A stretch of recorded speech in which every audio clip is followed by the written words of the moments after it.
à White, ce n'est pas la forme. Et le show s'en ressent. On dirait que Jimmy n'y croit plus. Ce que Eddie Kramer explique de cette façon.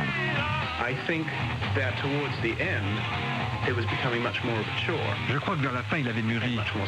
Il était devenu beaucoup plus sérieux. Et il a essayé de le faire comprendre à son public, mais ils n'ont pas suivi.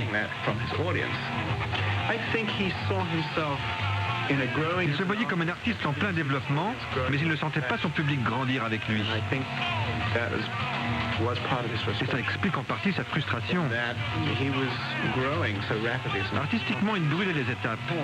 Il voulait des cordes, il voulait des cuivres, et il savait aussi que s'il le faisait, on l'accuserait de se compromettre avec le jazz ou la variété.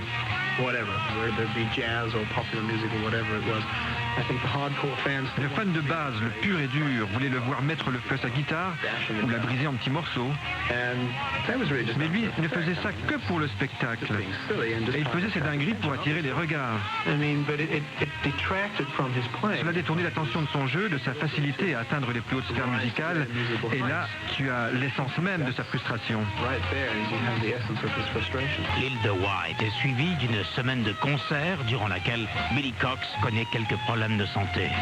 En attendant son rétablissement, Jimi Hendrix s'installe à Londres, chez son amie Monica Denman.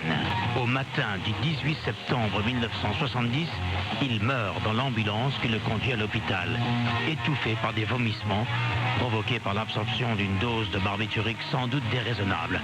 Il n'avait pas 28 ans.